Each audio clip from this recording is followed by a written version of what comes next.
Hola, ¿qué tal? Muy buenas noches, estimados amigos y hermanos de esta red social. Bienvenidos nuevamente a la transmisión de una reflexión bíblica más, miércoles 9 de la noche. En este día esperamos que Dios les esté bendiciendo o les haya estado bendiciendo. Esperamos de todo nuestro corazón que la estén pasando muy bien, ¿verdad? Y que la gracia y el favor de Dios esté con ustedes. En este día vamos a estar hablando acerca de una enseñanza, una reflexión bíblica que lleva por título La diligencia espiritual. La diligencia espiritual. Hoy vamos a estar hablando acerca del asunto de la diligencia. Un asunto que a veces no es muy apreciado, no es muy estimado y que a veces no es muy tomado en cuenta por el pueblo de Dios, pero que es de suma importancia para el avance de nuestra vida espiritual en este mundo, ¿verdad? En el reino de Dios en este mundo. Bueno, bienvenidos sean a todos aquellos nuestros estimados, amados amigos y hermanos en Cristo, esperando que esta reflexión bíblica les sea de bastante bendición y edificación y que la palabra de Dios cumpla el propósito por el cual Dios la permite en este día, ¿verdad? Damos gracias a Dios, damos gracias al Señor, a nuestro Señor Jesucristo, por esta maravillosa oportunidad de poder compartir con ustedes su preciosa palabra, ¿verdad? Y deseamos de todo corazón también que el Señor use su palabra, use este tiempo para edificar nuestras vidas, para bendecir nuestras almas, nuestros corazones con su maravillosa luz, su maravillosa revelación. Y bueno, bienvenidos. Decía yo que perdón, esta reflexión bíblica lleva por título La diligencia espiritual, ¿verdad? En este día vamos a estar hablando acerca de la diligencia y me quiero adelantar un poquito a lo que voy a decir más adelante, ¿verdad? En este día no vamos a estar hablando acerca de cosas materiales, porque normalmente en la iglesia cuando se habla acerca de diligencia generalmente tiene que ver con prosperidad material, ¿verdad? O si no con ministerio, con servicio. Tiene que ver un poco con eso, ¿verdad? Pero más que nada, lo más importante que lo que a Dios más le interesa, lo que al Señor más le interesa es la diligencia en nuestra vida espiritual, ¿verdad? Dice Proverbios capítulo 13, Proverbios 13, versículo 4, en la versión La Biblia de las Américas, dice: el alma del perezoso desea, pero nada consigue, mas el alma de los diligentes queda satisfecha, ¿verdad? Esto es una cita bíblica muy importante, ¿verdad? Muy reveladora en cuanto a la diligencia. No sé si usted lo sepa, pero la diligencia es un asunto muy importante en el reino de Dios, ¿verdad? Y para las cosas que tienen que ver con el reino de los cielos. Y de hecho Dios, nuestro Dios, es un Dios diligente. El Padre, nuestro Señor Jesucristo y el Espíritu Santo son personas muy diligentes, comprometidas, ¿verdad? Tratan de hacer las cosas lo mejor posible, que todo salga lo mejor posible, ¿verdad? Y la diligencia es algo que es parte del corazón, es parte del carácter de nuestro Dios. Y dice Dios en su palabra, ¿verdad? Lo que acabamos de ver, dice que el alma del perezoso desea, pero nada consigue, más el alma de los diligentes queda satisfecha, ¿verdad? Y bueno, la palabra de Dios nos dice que una persona perezosa siempre va a quedar vacía, ¿verdad? Va a quedar en ruina, va a quedar en fracaso, ¿verdad? Porque a pesar de que tiene muchos planes y propósitos en su mente, en su corazón, tiene muchos deseos, jamás y nunca pone todo su empeño, todo su esfuerzo y manos a la obra para hacer algo de provecho y alcanzar sus planes, sus propósitos, sus sueños y sus deseos, ¿verdad? El perezoso solamente se queda en palabras solamente.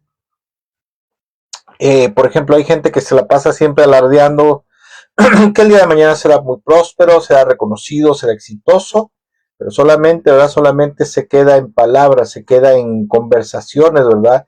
Diciendo lo mucho que quisiera alcanzar el éxito, que quisiera prosperar, pero jamás y nunca, ¿verdad? El perezoso jamás y nunca hace algo. No hace lo necesario, ¿verdad? Lo suficiente, a veces tiene mucha dilación en las cosas, ¿verdad? Y bueno, dice Proverbios 14:23, dice: todo esfuerzo tiene su recompensa, pero quedarse solo en palabras lleva a la pobreza, ¿verdad? Cuando hablamos aquí de pobreza en este día, vuelvo a repetir, no estoy hablando tanto de cosas materiales, de prosperidad material, sino de las cosas espirituales principalmente, esencialmente, ¿verdad? Mire, lo más importante que nosotros debemos de tener en cuenta o en el foco de nuestra atención son los asuntos espirituales y eternos del reino de Dios. Las cosas que tienen que ver con la palabra de Dios, ¿verdad? Con las cosas espirituales, las cosas del Espíritu de Dios. la voluntad de los deseos para nuestra vida, ¿verdad? De parte del Señor, ¿verdad? Porque normalmente la iglesia evangélica actual tiene el gran problema y tiene la gran maña y una costumbre mal infundada, que todos sus esfuerzos, todas las enseñanzas, esfuerzos, principalmente están enfocados en buscar la prosperidad y el bienestar material, el bienestar temporal de la iglesia, del cuerpo de Cristo en este mundo. Ahora bien, Dios no está peleado con que nosotros podamos prosperar o progresar materialmente en este mundo, pero lo que más le interesa a Dios, lo que más le interesa a Dios son las cosas espirituales y los asuntos eternos, las cosas eternas, ¿verdad? Las cosas que tienen que ver con la vida espiritual, con la vida interna, con lo que se está formando, cómo se está formando nuestra alma, cómo se está gestando nuestro ser interior, que se estará preparando precisamente para la eternidad, para pasar de este mundo, después de morir, después de fallecer, ¿verdad? Después de partir de este mundo a la presencia de Dios. Porque de la forma en que ahora sí válgase la redundancia, de la forma en que nos formemos, espiritualmente hablando en este mundo, va a depender nuestra suerte allá en la eternidad, ¿verdad? Nuestra suerte y nuestra bendición allá en la eternidad, ¿verdad? Y mira, precisamente la gente que en vez de esforzarse, de acuerdo a lo que nos dice Dios en su palabra, en vez de esforzarse para hacer realidad sus planes, sus sueños, sus deseos, sus propósitos, ¿verdad? Con una ardua labor, esfuerzo y a veces hasta sacrificio, mucha gente prefiere solamente seguirla pasando fácil y quedarse en el estado que está, ¿verdad? En este caso, en el estado espiritual. La vida en Cristo, la vida cristiana, hay muchas cosas que verdaderamente requieren un esfuerzo. Principalmente, esencialmente, todo lo que tiene que ver con la obediencia a Dios. Hay cosas que cuestan, a veces hay que hacer un sacrificio para obedecer a Dios en su palabra, en su voluntad, sobre todo, por ejemplo, cosas como el perdón, como perdonar las ofensas, como pasar por alto las heridas, ¿verdad? Como tratar, por ejemplo, bien a los enemigos, como decía el Señor Jesucristo, ¿verdad? Ama a tu prójimo, ama a tu enemigo, ¿verdad?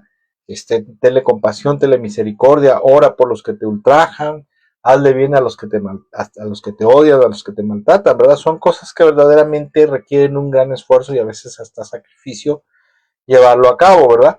Y esto solamente se puede lograr, se puede llevar a cabo y lograr permanecer y mantenerse en la voluntad de Dios siendo diligentes. Y ahorita vamos a ver unas cosas en las cuales tenemos que ser diligentes todos los días, ¿verdad? Y bueno, verdaderamente la gente que es perezosa solamente se la pasa hablando, se la pasa contando qué es lo que tiene pensado en su mente, en su corazón, pero no hace nada, no se esfuerza por alcanzarlo, no se esfuerza por lograr ser cada día mejor espiritualmente, ¿verdad? Ser un mejor hijo de Dios, cada día ser más santo, más puro. Y también, ¿verdad? En el servicio, en la iglesia, en la obra de Dios. ¿Cuántas veces tenemos, o hay, más bien no tenemos oportunidad, sino que hay mucha necesidad de ir y predicarle el evangelio a toda criatura, como dijo el Señor, pero a veces preferimos quedarnos muy cómodos en nuestra casa, sentaditos ahí viendo la televisión o haciendo cualquier otra cosa que nos agrade, mientras el mundo rueda, por ejemplo, ¿verdad? Pero bueno, por ello Dios nos enseña en su palabra que todo esfuerzo en cualquier labor, obra, ámbito, circunstancia o disciplina en la cual nos metamos nosotros, siempre tendrá su recompensa, ¿verdad? Siempre tendrá su recompensa, éxito, progreso o prosperidad, ¿verdad? ¿Por qué? Porque cuando nosotros nos esforzamos en hacer las cosas diligentemente para Dios, para la obra de Dios, para su reino, siempre va a haber un premio, va a haber una recompensa. Por ejemplo, a manera de comentario lo digo sin jactancia, sin vanagloria, pero al inicio, por ejemplo, de nuestra vida cristiana, nuestra vida espiritual en Cristo, bueno, pues en el lugar donde nos congregábamos le daban a uno un cierto discipulado, ¿verdad? Una cierta instrucción bíblica, pero que verdaderamente distaba mucho de la profundidad de las Sagradas Escrituras y sobre todo de la verdad, la sana doctrina. Cuando nosotros salimos de ese lugar, porque Dios nos sacó de ese lugar, estuvimos 10 años de nuestra vida ahí, y empezamos a estudiar. Bueno, yo empecé a estudiar diligentemente, había veces que me ponía yo a estudiar la Biblia, ¿verdad? Y no solamente leerla, sino estudiarla con herramientas, ¿verdad? Literarias como diccionarios bíblicos, comentarios bíblicos, atlas geográficos, ¿verdad? Libros de teología y muchas otras cosas. Poco a poco te vas dando cuenta de muchas, vas aprendiendo mucho. El Señor te va guiando a la sana doctrina, ¿verdad? Porque Él dijo que el Espíritu Santo nos guiaría a toda verdad. Y verdaderamente, verdaderamente, cuando después de que tú te esfuerzas diligentemente en estudiar la palabra de Dios, te das cuenta del gran salto al cual Dios te ha llevado en cuanto a conocimiento, a sabiduría, conocimiento, en teología, en sana doctrina. Y no lo digo para jactancia, sino lo digo para gloria de Dios, ¿verdad? Pero déjeme decirle una cosa, es muy bonito conocer verdaderamente la verdad de Dios. Y es muy feo, muy feo que por ignorancia a veces uno está engañado por tantas cosas que se predican y se malenseñan en el mundo evangélico, en el cuerpo de Cristo, ¿verdad?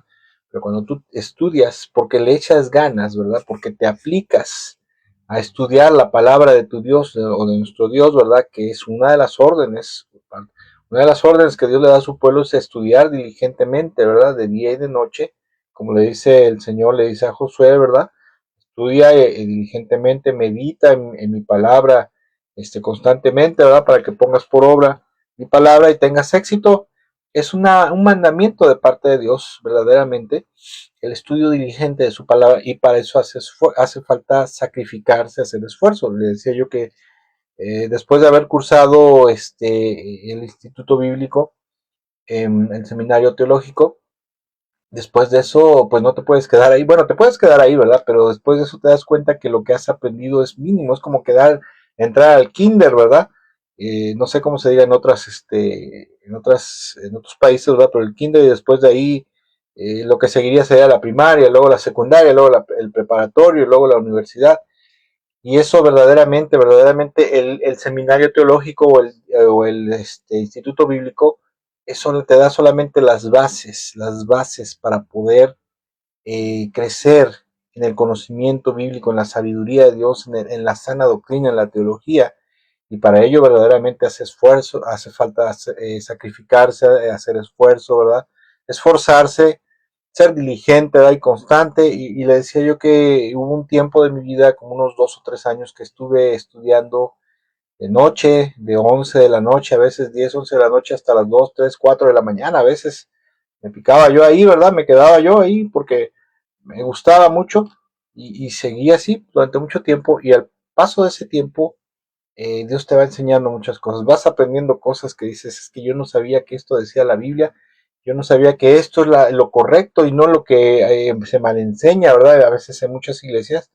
Y bueno, verdaderamente, verdaderamente, si yo hubiera dicho, bueno, pues sí, yo tengo muchos deseos de conocer la Biblia, de tener más conocimiento, pero si me hubiera dado flojera desvelarme, estar ahí, ¿verdad? Esforzándome, tratando de conocer y aprender más, pues verdaderamente no hubiera yo llegado más allá. Aunque déjeme decir una cosa, yo sé, lo sé y lo digo y lo reconozco, que quien da esas oportunidades es Dios, quien da esa oportunidad es el Señor, ¿verdad?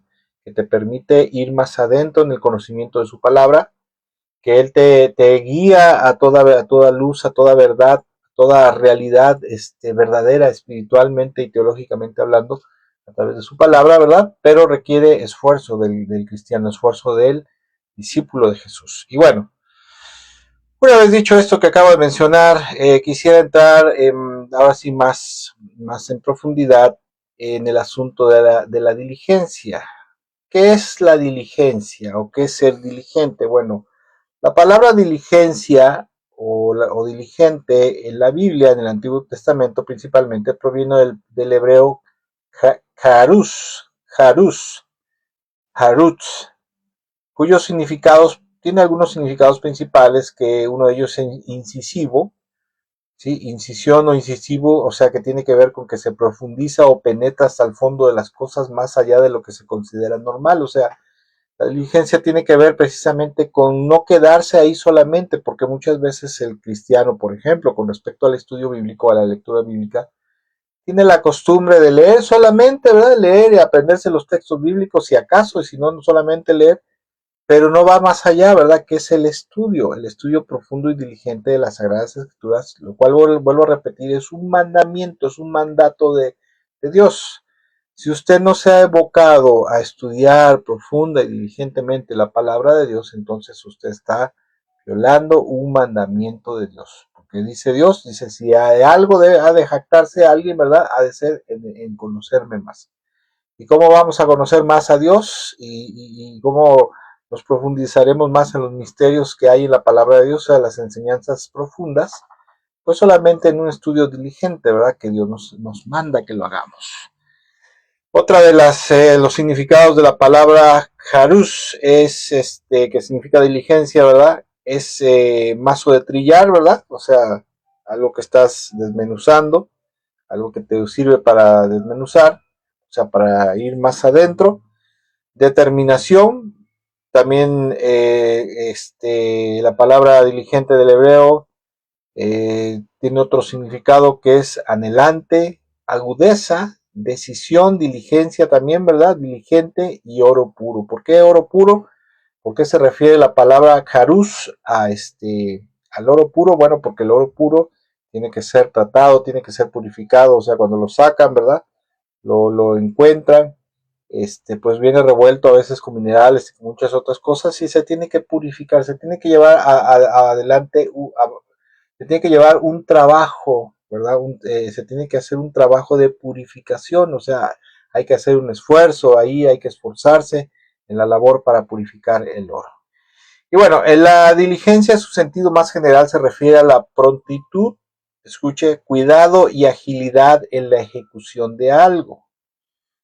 Cuando nosotros venimos a los pies de Cristo, normalmente a veces pensamos que ahí el Espíritu Santo poco a poquito nos va a ir llevando, ¿verdad? Y en el camino nos iremos cambiando algunas cosas, pero la verdad de las cosas es que cuando Dios nos llama, cuando el Señor nos llama a sus caminos, nos llama a que vengamos a sus pies y nos entreguemos a Él espera que nosotros cada vez que aprendemos algo, porque mire, cuando llegamos a la iglesia, pues vamos totalmente a ciegas, ¿verdad? Totalmente en ignorancia del desconocimiento de la palabra y la voluntad de Dios que está en su palabra, ¿verdad?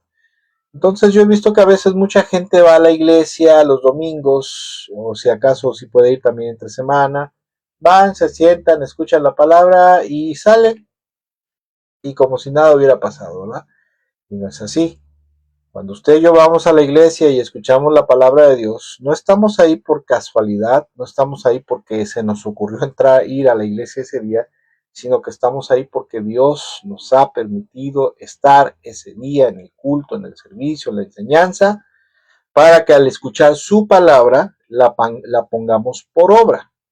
Y a veces sabemos muchos cristianos que nos hemos vuelto asiduos congregantes, pero religiosos solamente, no discípulos, porque el que es religioso solamente cumple con un ritual religioso, cumple con una obligación religiosa los domingos y los días de culto entre semana, ¿verdad? Pero el discípulo es aquel que pone atención, presta atención a las palabras de Dios, a las palabras del Señor, y se empeña en ponerlas por obra, o sea, es diligente, ¿verdad? Por eso es que la diligencia se refiere principalmente a la prontitud, cuidado y agilidad en la ejecución de algo o en poner por obra algo que Dios nos está hablando, lo cual, en este caso comentaba yo, cuando vamos a la iglesia y escuchamos la palabra de Dios, Dios espera que, si usted quiere verlo así, saliendo del culto, o acabándose del templo, nosotros hagamos ajustes en nuestra vida espiritual conforme a su palabra lo que aprendimos. Si ese día estamos bien, ¿verdad? Y no estamos fallando en nada de lo que se nos predica, se nos enseña, pues que bueno, gracias a Dios, nos servirá de advertencia. Y también ya tendremos algo que compartir con la gente que nos rodea, ¿verdad? Que eso es algo en lo cual también debemos ser diligentes. Pero si estamos mal en algo, entonces Dios espera que haya prontitud, cuidado y agilidad en poner por obra su palabra. Por ejemplo, ¿verdad? Y la diligencia también es una virtud que implica actuar con esmero, atención y eficiencia en las tareas y obligaciones. En la vida cristiana, en la vida espiritual, hay muchas tareas y obligaciones y muchas tareas que llevar a cabo. que desafortunadamente muchas veces somos negligentes en poner por obra las tareas, obligaciones y responsabilidades que Dios nos marca en su palabra, ¿sí? Dios nos manda a hacer algo, por ejemplo, ¿verdad? Vamos al culto, vamos al servicio, Dios nos habla ahí y te manda a hacer algo, ¿verdad? Te manda a poner su palabra por obra o hacer algo en específico. No solamente ahí en la iglesia, ¿verdad? Sino el resto de la semana que vas a tu casa, ¿verdad? Escuchas la palabra el domingo, vas a tu casa, vas a tu trabajo, vas a todos lados y Dios espera que tú y yo pongamos por obra, ¿verdad? Que le pongamos esmero, atención y eficiencia en empeñarnos en las tareas espirituales, ¿verdad? Y ahorita vamos a estar viendo algunas tareas y obligaciones espirituales principales que tiene el cristiano, el Hijo de Dios. Ahora bien, Dios valora inmensamente la diligencia. No sé si usted lo sepa, pero una de las cosas que Dios valora inmensamente es la diligencia y otra que aborrece inmensamente es la pereza, la negligencia. Pero ¿por qué Dios valora inmensamente la diligencia? Porque la diligencia es una virtud que cuando se tiene como hábito produce avance, impulso, perfección y prosperidad en todas las cosas en las cuales nos apliquemos. Y para nuestro Dios, para nuestro Dios es sumamente importante que cada integrante de su reino, del reino de los cielos, o sea, cada uno de sus hijos, como se dice popularmente, bueno, aquí en México decimos popularmente, tenga la camiseta bien puesta, ¿verdad? Aquí en México decimos que cuando alguien está totalmente comprometido con algo, es porque tiene la camiseta bien puesta, ¿verdad? La camiseta de la empresa, la camiseta del equipo, por ejemplo, ¿verdad? No, fulano de tal tiene la camiseta bien puesta, ¿verdad? Vamos a ponernos la camiseta de la empresa, la camiseta del equipo, amigos, hermanos, compañeros, para sacar esta obra adelante, ¿verdad? Lo que te dicen en cuando estás en la iglesia, ¿verdad? O cuando estás en tu trabajo, o estás en la escuela, te dicen póngase la camiseta, ¿verdad? Póngase bien la camiseta para que entonces usted se aplique a lo que tiene que hacer eficientemente, ¿verdad? Y esto obviamente te habla con estar totalmente comprometido con nuestro Señor Jesucristo, ¿verdad? Con su obra en el reino de Dios, con sus propósitos y voluntad, para que nosotros como siervos de Jesús, no solamente como discípulos, sino como siervos del Señor Jesucristo, como hijos de Dios, ¿verdad? Como sirvientes de Dios, podamos darle los mejores réditos y frutos en su reino. Ahora bien, si no tomamos en cuenta las pequeñas responsabilidades, ¿cómo podrá guiarnos Dios a cosas más grandes? Definitivamente no será así, ¿verdad? ¿Por qué? Porque como decía yo hace rato, ¿verdad? Mucha gente sueña con tener, por ejemplo, grandes ministerios, hacer grandes cosas para la obra de Dios, lograr, no sé, ser un buen maestro, un excelente maestro de la palabra de Dios, ser un excelente evangelista, ser un excelente predicador, ser un excelente maestro de niños, no sé, ¿verdad? Etcétera, etcétera, lo que usted quiera hacer en la obra de Dios. Pero muchas veces a veces pensamos, o el evangélico moderno piensa que todo viene por causa de lo que se le conoce o se maneja la unción, ¿verdad? La unción es la que te va a hacer un buen predicador, la unción es la que te va a hacer un buen evangelista, la unción es la que te va a hacer un buen maestro, te va a dar la gracia, el favor, etcétera, etcétera. Y déjeme decirle que en 25 años que tengo de conocer de Dios, no todo es unción. Necesitamos tener también una preparación y esforzarnos. Por ejemplo, cuando entras como maestro de niños, empiezas a dar clases con los niños, no solamente es la gracia, el favor, la bendición y la unción que puedas tener, ¿verdad? Para dar clases con los niños, sino que a veces tienes que esforzarte, por ejemplo, en agarrar ciertos libros, ponerte a leer libros de enseñanza infantil en las escuelas dominicales, por ejemplo, tomar algún curso de cómo ser maestro de escuela dominical, ¿verdad? Tomar cursos de enseñanza, por ejemplo, de enseñanza, de pedagogía, esforzarte, por ejemplo, en preparar tus clases y ensayarlas, por ejemplo, ¿verdad? Preparas tu clase para el domingo para los niños, o te dan tus hojas, las estudias, y en tu casa, a lo mejor en tu cuarto, ¿verdad? Te pones ahí a como si, aunque no haya niños ahí, pero como si les estuvieras enseñando, ¿verdad? Y lo repites una, dos, tres, cuatro veces, hasta que te salga bien para que cuando se lo presentes a los niños te comprendan, te entiendan y de esa manera sea de provecho y de bendición para los oyentes. Escuche, cuando yo fui maestro de niños, yo era lo que hacía, ¿verdad? Era lo que hacía, tenía ya mi clase, ¿verdad? Pero esa clase la tenía que ensayar. Aparte de eso, hay una parte a veces que en las clases de escuela dominical se le llama la parte objetiva o la objetiva, ¿verdad? Por ejemplo, en alguna ocasión recuerdo que le dimos a los niños una clase con respecto al corazón, con la limpieza del corazón, ¿verdad? Y la objetiva te pedía buscar algo con lo cual tú pudieras ilustrarles a los niños cómo era el corazón, por ejemplo, no un corazón de res, ¿verdad? Porque se iban a espantar, pero algo, ¿verdad? Algo que simbolizara el corazón y cómo era cuando estaba sucio y cómo era cuando estaba limpio, ¿verdad? Y de esas cosas dije, pues ya se voy a conseguir una sandía, ¿verdad? Una sandía grande, la voy a partir, ¿verdad? Le voy a sacar un tajo, ¿verdad?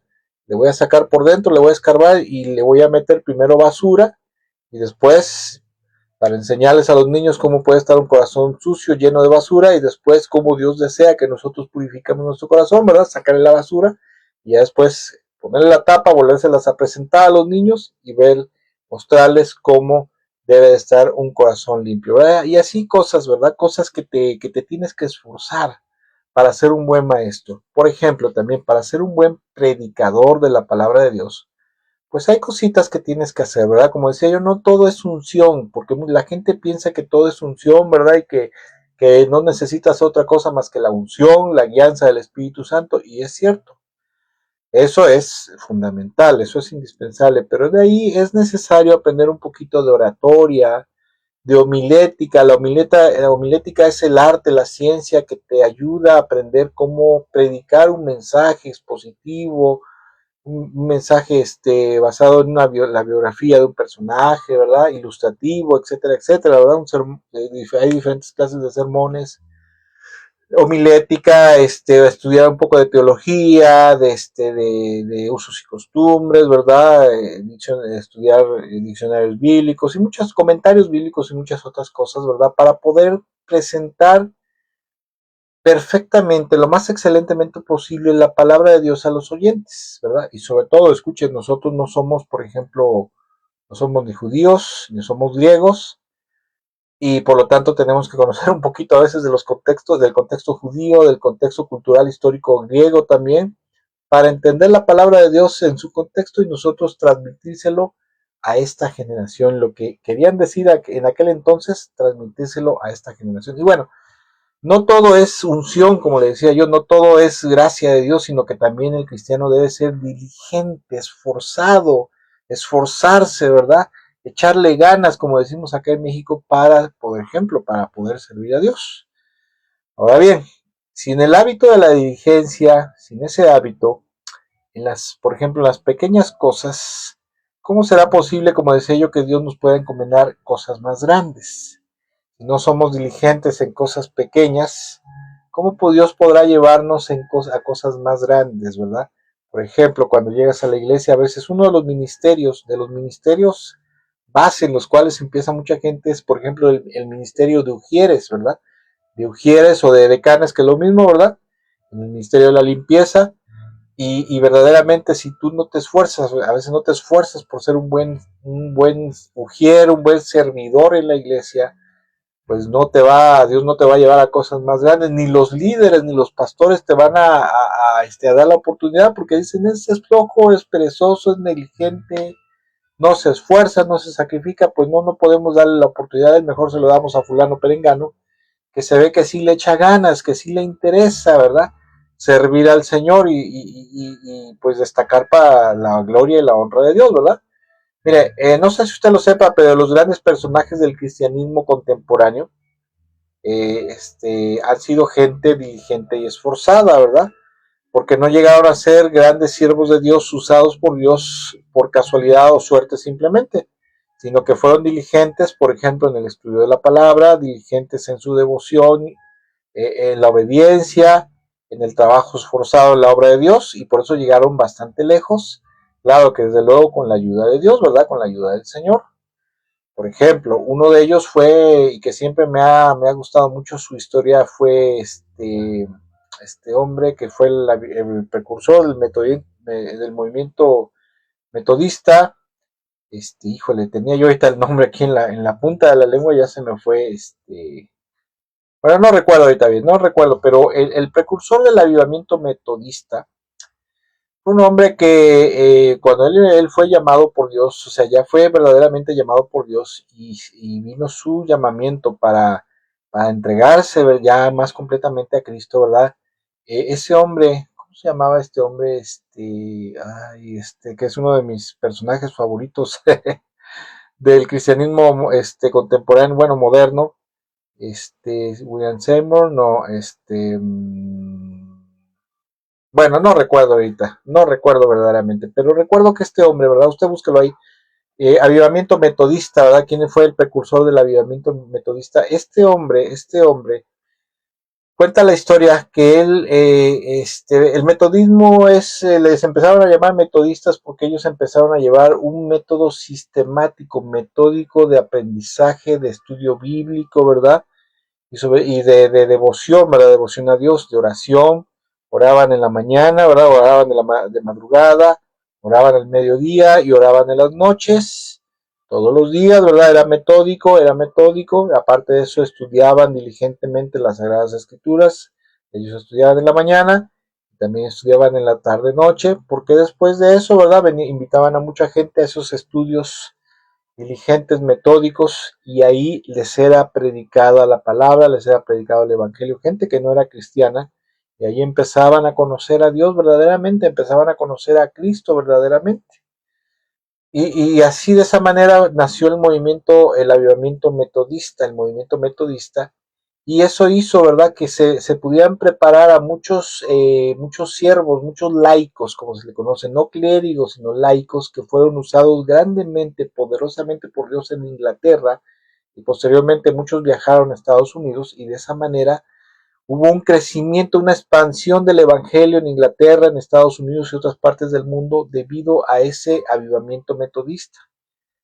Que dicho sea de paso fue porque ellos se esforzaron, ¿verdad? Se esforzaron, fueron diligentes en el estudio, diligentes en la oración, diligentes en su obediencia al Señor, ¿verdad? En su pulcritud espiritual. Y de esa manera Dios los usó poderosamente en el avivamiento metodista.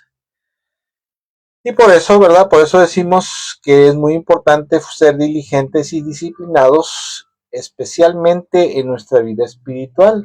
Escuche, una de las cosas que Dios más le interesa es que nosotros seamos diligentes y disciplinados y constantes en nuestra vida espiritual, en asuntos, por ejemplo, como la santidad, la pureza, la intimidad diaria con Dios, ¿verdad? La humildad, el dominio propio, la bondad, la justicia, la obediencia y la fidelidad con el Señor.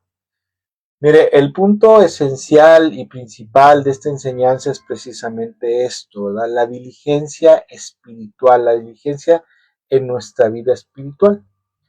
Porque a veces podemos ser muy diligentes en el mundo natural, ¿verdad? Podemos ser muy diligentes a veces hay gente o habemos personas, ¿verdad? Que decimos, no, yo todos los días a las 6 de la mañana, ¿verdad? Me tengo que parar porque me tengo que arreglar, me tengo que preparar para estar listo, irme al trabajo, entrar dentro a las 7 de la mañana y ser productivo y darle duro al trabajo todo el día, ¿verdad? Para que haya una remuneración económica y mi familia pueda estar bien. ¿Está mal eso? No, no está mal. El problema es que muchas veces somos muy diligentes o somos empeñados, ¿verdad? Nos empeñamos en muchas cosas que no tienen que ver a veces nada con el reino de Dios, con las cosas espirituales, y nuestra vida espiritual muchas veces está hecha un relajo. No somos diligentes en conservarnos en santidad, no somos diligentes a veces en conservarnos en la pureza, no somos diligentes en conservar, en mantener y acrecentar una intimidad diaria con Dios, una profundidad en la oración, ¿verdad? No somos diligentes en mantener un dominio propio constantemente, ¿verdad? Mantenernos disciplinados constantemente, autodisciplinados. A veces no somos diligentes en la bondad y la misericordia hacia el hombre, hacia el prójimo, en la justicia, en la obediencia a Dios o en la fidelidad con Dios, con el Señor. Por eso es que una de las cosas, escuche, más importantes y que en este día quisiera compartirles y recalcarles precisamente esto, que Dios espera que seamos diligentes principalmente en nuestra vida espiritual, disciplinados y constantes en dar fruto espiritual. ¿Qué es el fruto espiritual? Que nuestras obras y nuestros actos sean conforme a la palabra y a la voluntad de Dios. Perdón, ahora bien, ¿qué tan importante será la diligencia espiritual en el reino de Dios? ¿Será importante? Claro que sí. Esta es una excelente pregunta que hay un pasaje que ahorita vamos a estar viendo, que vamos a estar analizando, en la cual el Señor, ¿verdad?, plantea y de la misma manera responde a sus discípulos y a los oyentes que estaban ahí en general acerca de la importancia de la diligencia en la vida espiritual y en el reino de Dios, en el reino de los cielos. Y esta historia se encuentra en Mateo capítulo 25, versículo 14 en adelante, donde el Señor pone una parábola, ¿verdad? Les pone una parábola para enseñarles acerca de la diligencia. No sé si usted lo sepa, ¿verdad? Pero una de las cosas que enseñó mucho Dios, que el Señor Jesucristo enseñó, fue precisamente a ser diligentes y ordenados en nuestra relación con Dios y en las cosas que tienen que ver con el reino de los cielos. Mateo capítulo 25, versículo 14 en adelante dice: también el reino del cielo puede ilustrarse mediante la historia de un hombre que tenía que emprender un largo viaje. Reunió a sus siervos y les confió su dinero mientras estuviera ausente. Esta es la parábola de los talentos, por si no, ¿cómo se llama? Por si no la capta usted, por si no la entiende, ¿verdad? Esta es la famosa y conocida parábola de los talentos. Pero dice aquí, ¿verdad? Dice que confió su dinero, ¿verdad? La parábola de los talentos dice que le repartió talentos según la capacidad de cada quien a 3 de sus siervos. Versículo 15. Dice, lo dividió en proporción a las capacidades de cada uno. Al primero le dio 5 bolsas de plata, 5 talentos. Al segundo 2 bolsas de plata, al último 1 bolsa de plata, luego se fue de viaje. El siervo que recibió 5 bolsas de plata comenzó a invertir el dinero y ganó 5 más. El que tenía 2 bolsas de plata también salió a trabajar y ganó 2 más.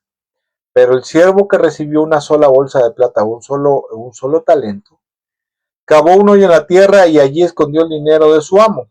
Después de mucho tiempo, versículo 19, el amo regresó de su viaje y los llamó para que rindieran cuentas de cómo había usado este dinero. Mire, aquí en el contexto, el Señor está haciendo esta parábola, ¿verdad? Esta hipérbole, ¿verdad? Para mostrarnos una realidad espiritual. Y esto es que cuando el Señor Jesucristo vino a este mundo, ¿verdad? Fue a la cruz del Calvario, nos salvó a través de su sacrificio y todo lo que tiene que ver con la obra de redención. Cuando Él nos llamó, cuando Él empieza a recibir más gente, recibe a sus discípulos, empieza a recibir más gente, el Señor Jesucristo te empieza a dar talentos, o sea, recursos espirituales para que usted y yo podamos progresar, prosperar y avanzar en nuestra vida espiritual, podamos ir creciendo y madurando espiritualmente, ¿verdad?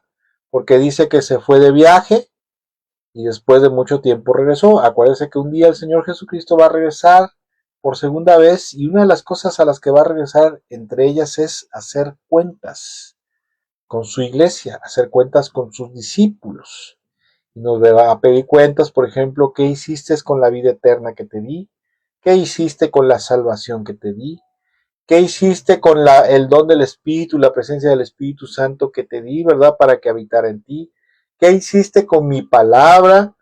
¿La pusiste por obra? ¿Creciste más, verdad? ¿Qué hiciste con la fidelidad y obediencia que te demandé que tuvieras, verdad? ¿Qué hiciste con la iglesia, verdad? Con la iglesia en la cual te puse. Porque no sé si usted lo sepa, hay gente que no siente que no tiene obligación alguna con la iglesia, pero la Biblia nos enseña que estamos obligados, ¿verdad? Decirse cristiano no es cualquier cosa, ¿verdad? Aparte de eso, la iglesia es una gran bendición, pero también es una gran responsabilidad, ¿verdad? A todo aquel que se una a una iglesia es como si naciera en una familia, ¿verdad? En la familia de Dios, pero en una congregación local, y se adquieren grandes responsabilidades con el cuerpo de Cristo local, ¿verdad? Con la iglesia local donde el Señor nos pone. Y bueno, algún día cuando el Señor regrese nos va a pedir cuentas, nos va a decir qué hiciste con todo lo que te di, ¿verdad? Con todo, hablando de cosas espirituales. Ya no hablemos tanto de lo material, ¿verdad? Versículo 20 dice, el siervo al cual le había confiado las 5 bolsas de plata o los 5 talentos se presentó con 5 más y dijo, amo, usted me dio 5 bolsas de plata para invertir y ha ganado 5 más, he ganado 5 más. El amo lo llenó de elogios y dijo, bien hecho, mi buen siervo fiel, has sido fiel en administrar esta pequeña cantidad, así que ahora te daré mucho más responsabilidades. Ven a celebrar conmigo. Se presentó el siervo que había recibido las 2 bolsas de plata y dijo, amo, usted me dio 2 bolsas de plata para invertir y he ganado 2 más. El amo dijo, bien hecho, mi buen siervo fiel, has sido fiel en administrar esta pequeña cantidad o has sido fiel en lo poco, ¿verdad? Así que ahora te daré muchas más responsabilidades, ven a celebrar conmigo. Por último, versículo 24 dice, por último, se presentó el siervo que tenía una sola bolsa de plata y dijo, amo, yo sabía que usted era un hombre severo, que cosecha lo que no sembró y recoge las cosechas que no cultivó. O sea, que era muy estricto, eso es lo que significa este hebraísmo, este dicho hebreo. Tenía miedo de perder su dinero, así que lo escondí en la tierra, mire, aquí está su dinero de vuelta. Pero el amo le respondió, de haber pensado que le iba a decir, oh, pues qué bueno, ¿no? Qué bueno que fuiste prudente, ¿verdad? Qué bueno que mejor lo guardas, porque qué tal si lo pierdes, ¿verdad? Eso es lo que haber pensado. Pero el amo respondió, siervo perverso y perezoso. A su mecha, híjole, qué tremendas palabras, dice, siervo perverso y perezoso. No, si sabías que cosechaba lo que no sembré y recogía lo que no cultivé, ¿por qué no depositaste mi dinero en el banco? Al menos hubiera podido obtener algún interés de él. O sea, ¿por qué no hiciste nada? ¿Por qué te quedaste de flojo, de perezoso, ¿verdad? De inútil. Entonces ordenó, quítenle el dinero a este siervo y dénselo al que tiene las 10 bolsas de plata. A los que usan bien lo que se les dará aún más y tendrán en abundancia, pero a los que no hacen nada se les quitará aún lo poco que tienen. Esto es tremendo. Yo he conocido mucha gente, ¿verdad? Mucha gente que en sus inicios se aplicaron a ser obedientes, a dejarse discipular, dejarse moldear por el Señor, ¿verdad? A través de la iglesia, de su palabra, a madurar espiritualmente cada día más, ¿verdad? Y ser más maduro cada día habla de ser más obediente, más fiel y obediente a la palabra de Dios, a la voluntad de Dios. Se esforzaron en crecer en conocimiento, en sabiduría, etcétera, etcétera, a tal grado que el día de hoy están sirviendo al Señor, ¿verdad? El Señor les ha dado un lugar donde servirle a Él, ¿verdad? Y están dando buenos frutos, tanto frutos espirituales como frutos de servicio en el reino de Dios. Y aparte de eso, ¿verdad? En su vida espiritual se ve que hay plenitud, que hay gozo, hay felicidad. O sea, espiritualmente están bien, se sienten contentos, llenos, plenos, ¿verdad? Aunque con dificultades y persecuciones, como dijo el Señor, porque este mundo es un mundo caído, pero se ve que están felices, están contentos porque están sirviendo al Señor, están obedeciendo, crecieron espiritualmente, ahora ya son firmes como una roca, como Pedro, ¿verdad? Sus familias están bien, sus ocupaciones, sus labores están bien, van poco a poco, ¿verdad? Pero también he conocido, ¿verdad? Porque, y aparte de eso, ¿verdad? Como se esforzaron, como dice aquí la palabra, al que más tiene, más se le dará, ¿verdad? Entre más te esfuerzas y más vas atesorando espiritualmente en tu alma, en tu corazón, en tu vida personal, etcétera, etcétera, Dios te va dando más. Pero dice, a los que usan bien lo que se les dará más. Dice, pero a los que no hacen nada, se les quitará aún lo poco que tienen. He conocido gente que cuando llegó a los pies de Cristo, llegó, por ejemplo, con un gran testimonio de cómo el Señor los sacó del vicio, de las drogas, del adulterio, de una enfermedad mortal, ¿verdad? Una enfermedad terminal, de una enfermedad degenerativa, no sé, ¿verdad? Una plantilla, ¿verdad? Una base, ¿verdad? De un testimonio, de cosas maravillosas que Dios había hecho para que en sus vidas, para que ellos crecieran como la espuma, como le pasa a algunos a veces, ¿verdad? Pero en vez de eso se volvieron flojos, perezosos en su vida espiritual, ¿verdad? Empezaron a flojear, a dejar a lo mejor de congregarse, o principalmente a dejar de obedecer la palabra de Dios, dejar de vivir en pureza, santidad, justicia, amor, ¿verdad? Misericordia. Y se volvieron de ese tipo de cristianos, cristianos o cristianoides, ¿verdad? Como se llama, como se menciona a veces, ¿verdad? Carnales, carnalotes así, ¿verdad? Eso sí, no faltaban a la iglesia, pero se volvieron carnalotes, carnales, ¿verdad? Y luego se empieza uno a dar cuenta, ¿verdad? Como lo poco que tenían espiritualmente hablando, ¿verdad? Eso que Dios les dio, esa pureza, esa santidad, esa plenitud, esa llenura en su espíritu, poco a poco se les fue yendo, se les fue yendo. Y ahora muchos de esos que tomaron ese mal camino de ser negligentes espiritualmente en su vida cristiana, hoy los ves que están sumidos, quizás no en la pobreza, quizás sí, pero sí en la miseria espiritual. Andan mal espiritualmente, ¿verdad? Con muchos problemas espirituales, emocionales, angustias, depresiones, metidos en pecado, ¿verdad? Infelices, porque una de las cosas que produce el pecado, la pecaminosidad, cuando caemos en la pecaminosidad por negligencia, es sufrimiento, sufrimiento, porque la paga del pecado es muerte, ¿verdad? Y todo eso poco que tenían por negligentes, por no haberse esforzado y acrecentarlo en su vida espiritual, ahora les ha sido quitado, les ha sido robado. Robado por el diablo, ¿verdad? Robado por sus mismos malos hábitos y muchas otras cosas, y han ido precisamente a la desgracia espiritual. Versículo 30 dice, ahora bien, dice, arrojen a este siervo inútil a la oscuridad de afuera donde habrá llanto y rechinar de dientes. Esto habla, ¿verdad?, de que una persona cuando es negligente y se descompone, se vuelve a descomponer, ¿verdad? Estaba descompuesto, vino a Cristo, el Señor lo compuso, lo enderezó, pero después se volvió a descomponer. Cuando la persona se vuelve a descomponer y no vuelve al camino, sino que así permanece mañoso, ¿verdad? O a lo mejor se aleja, cuando venga el final de los tiempos no va a poder entrar al cielo, sino que será arrojado a donde habrá llanto y crujir de dientes, llanto y rechinar de dientes. Esto habla de ir a la perdición eterna. Y esto es algo muy importante entender, porque la parábola de los talentos, como decía yo, en esta parábola el Señor Jesús representa en los talentos todos los recursos espirituales que nos da para poder tener éxito en nuestra vida espiritual, ¿verdad? ¿Qué nos da el Señor? Nos da la salvación, nos da la vida eterna, el don del Espíritu Santo, talentos espirituales, dones y talentos espirituales, nos da su palabra, nos da el cuerpo de Cristo, nos da el discipulado, ¿verdad? Que el Señor nos da a través de la iglesia, etcétera, etcétera, muchas cosas, ¿verdad? Todos esos recursos espirituales, con todos estos recursos espirituales, el Señor espera que los usemos bien y que le demos un buen rédito, ¿verdad? Un rédito espiritual a Dios y a su reino. Que cada día seamos mejores cristianos, mejores hijos de Dios y mejores siervos de Dios. Porque acuérdese de esto, una vez que vienes a los pies de Cristo, que mueres al mundo y vienes a Cristo, ¿verdad? Y naces de nuevo y te conviertes en un ciudadano del reino de los cielos, ya lo más importante para ti, para mí, ¿verdad? Para nosotros, para usted, para mí, no es las cosas del mundo, ¿verdad? Las cosas que están a nuestro alrededor, sino las cosas celestiales y eternas que nos están esperando en el reino de Dios, en el reino de los cielos. En eso debemos de fijar nuestra mirada y en alcanzarlas.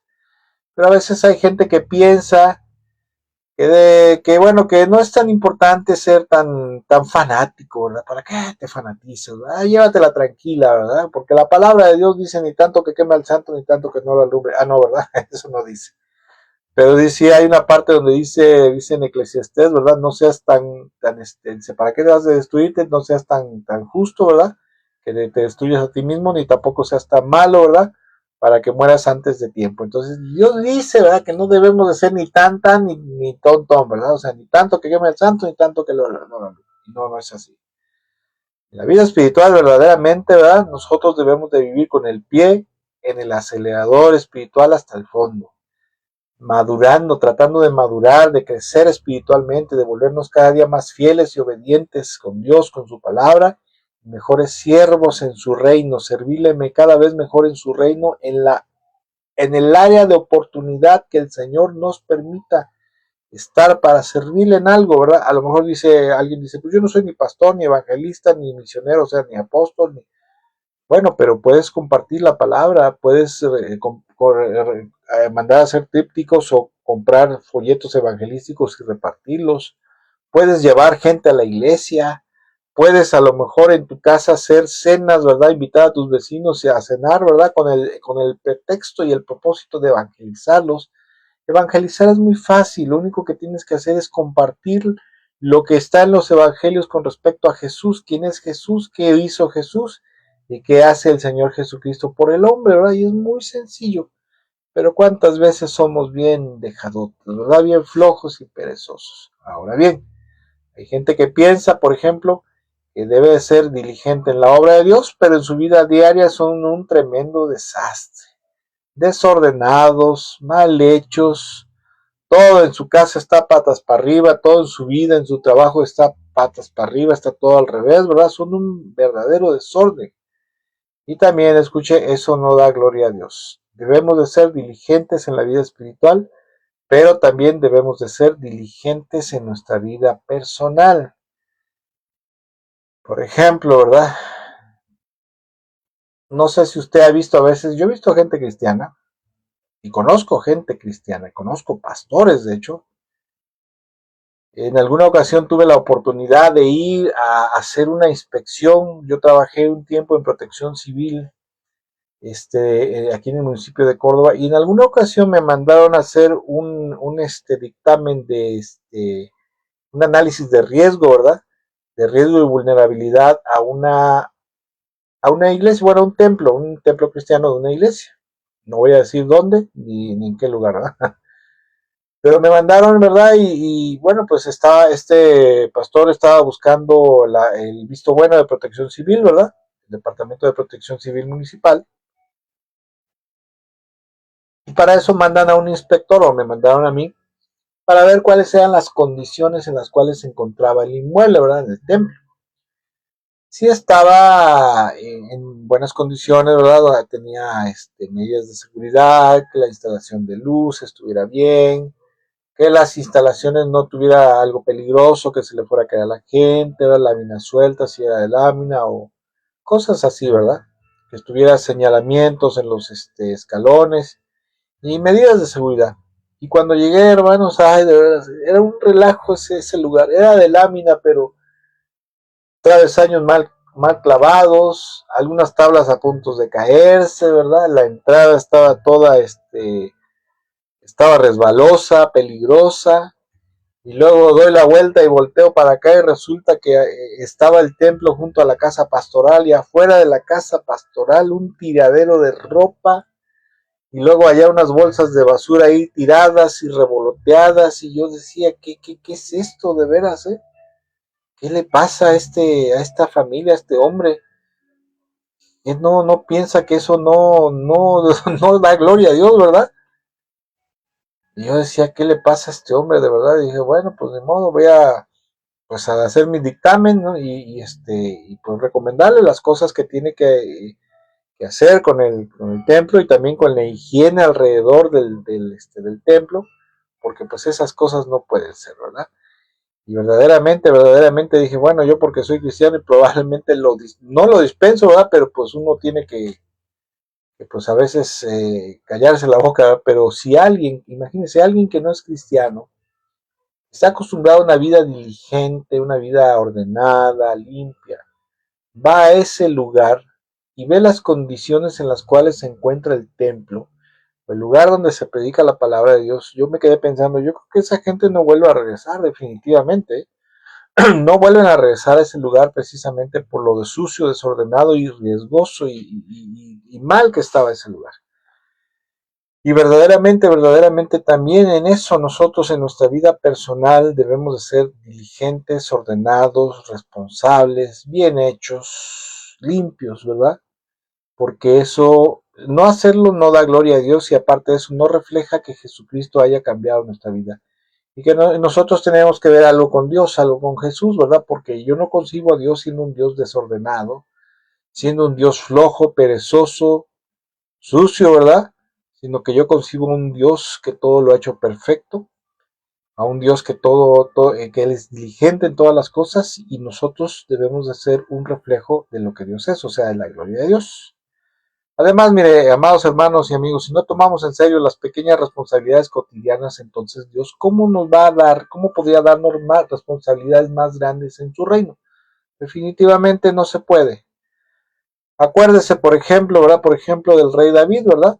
Antes de ser un gran rey en Israel, el gran rey de Israel, ¿verdad? Y un gran rey en todo Medio Oriente, primero fue diligente y responsable con su padre Isaí en el cuidado de las ovejas que le había encargado su padre, ¿verdad?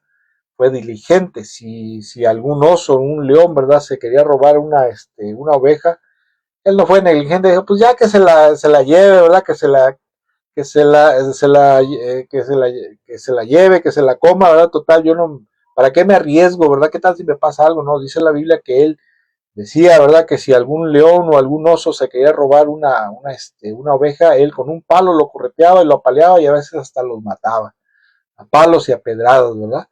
Y eso habla de que él era esforzado, valiente, esforzado y diligente.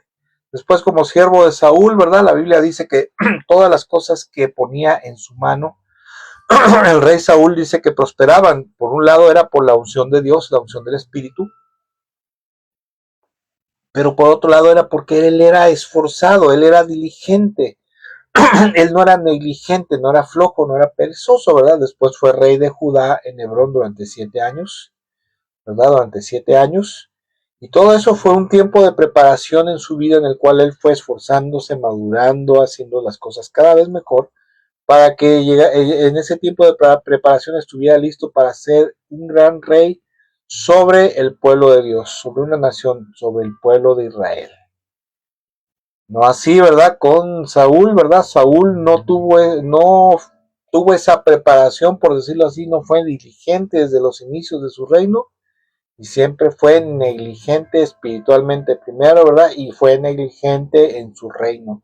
En el tiempo de Saúl no se esforzaron por tener cada día mejor armamento, no se esforzaron por buscar o no se esforzó por llevar la presencia de Dios a donde él vivía, ¿verdad? Y tuvo muchos errores y negligencias, ¿verdad? Errores que cometió y negligencias que lo llevaron a la ruina. Y miren, Señor Jesucristo en una ocasión dijo, ¿verdad? Con respecto a esto de la diligencia, dice en Mateo capítulo 24, versículo 45 y 46, dice, un siervo fiel y sensato es aquel a quien el amo puede darle la responsabilidad de dirigir a los demás sirvientes y alimentarlos. Si el amo regresa y encuentra que el sirviente ha hecho un buen trabajo, habrá una recompensa. Mire, el Señor Jesucristo espera una vida diligente de nuestra parte, espera diligencia, espera responsabilidad, espera constancia y esmero en nuestra vida de parte de nosotros, en todas las áreas de nuestra vida, ¿verdad? El Señor Jesucristo no espera menos de nosotros como sus siervos, como sus discípulos, porque cada cristiano es siervo de Dios, es un siervo de Jesucristo. El Señor Jesucristo es nuestro Rey, nuestro amo y nuestro Señor, y nosotros somos sus siervos. Y el Señor no espera menos, Dios no espera menos. Y aparte de eso, el Señor Jesús no se merece menos, ya que Él es el Rey de Reyes, Señor de Señores, Él es el glorioso y todopoderoso Hijo de Dios, es el Señor de los cielos y de la tierra, y también es el amo y Señor de la iglesia y del cuerpo de Cristo. Por lo tanto, nosotros debemos de tener por entendido siempre, siempre que Dios espera lo mejor de nosotros. Si Dios ha dado lo mejor de Él, ¿verdad? Que nos dio a Jesucristo, nos dio lo mejor que podía haber. Le dio lo mejor al hombre que podía haber hecho que haya la creación, ¿verdad? Entonces Dios espera en contraparte de nuestra parte hacia Dios que nosotros seamos diligentes, seamos esforzados, seamos constantes en nuestra vida, primero que nada en la vida espiritual, ¿verdad? Como decía yo hace rato, en la fidelidad, la obediencia, la pureza, la santidad, la comunión íntima con Dios constante todos los días, ¿verdad? el estudio diligente de su palabra, el dominio propio y muchas otras cosas en las cuales Dios espera que seamos diligentes en nuestra vida espiritual y también en la vida de servicio en la iglesia, ¿verdad? Siempre en una iglesia y en la obra de Dios, en el reino de Dios, hay muchas cosas que se pueden hacer para la gloria y honra de Dios y para su obra. Nadie puede decir, nadie que esté en la iglesia puede decir, bueno, pues yo no soy ni pastor, ni evangelista, ni soy líder de alabanza, yo nada más voy, caliento una banca el domingo y me regreso a mi casa y vuelvo a ir el próximo domingo. No, no, no. Hay muchas cosas que hacer adentro y hay muchas cosas que hacer afuera.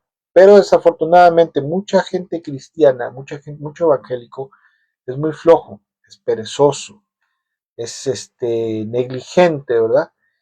Y verdaderamente, déjeme decirle una cosa, hay una de las cosas que veo que actualmente está muy tirado, está muy echado de lado, está muy abandonado, es por ejemplo, el evangelismo.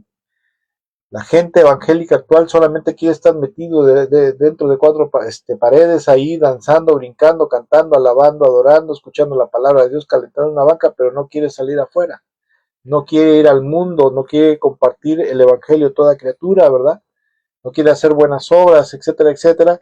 Y eso está extremadamente mal, porque se está comportando ese tipo de gente como el siervo perezoso, perverso y perezoso de la parábola de los talentos. Y déjeme decirle que se augura, se ve en esa parábola que el Señor pone, que ese tipo de gente perezosa, negligente, floja, indolente, le va a ir mal en el futuro, ¿verdad? Bueno, espero de todo mi corazón, la intención de esta reflexión bíblica no era atosigar a nadie, ni apalear a nadie, ¿verdad? Ni mucho menos hacerlo sentir mal, pero yo creo que en este día el Señor sí nos ha exhortado, ¿verdad? Nos ha hablado a través de su palabra. Espero que todos aquellos amados amigos y hermanos en Cristo y amigos, ¿verdad? Que si llegan hasta este punto de la reflexión bíblica, espero que el Señor toque su corazón, ¿verdad? En algo haya tocado su corazón. Y si ha tocado su corazón en algo, no sea negligente, sea diligente. Ponga empeño en lo que Dios le haya hablado, porque en ello, primero que nada, cumplimos con nuestra responsabilidad, con lo que nos ha mandado el Señor a hacer, que verdaderamente somos siervos inútiles, porque solamente estamos haciendo lo que debemos de hacer y el Señor nos ha mandado. Y número dos, dice Dios en su palabra, lo acabamos de ver en Mateo 24, que el siervo diligente recibirá una recompensa. Sí hay recompensa de parte de Dios.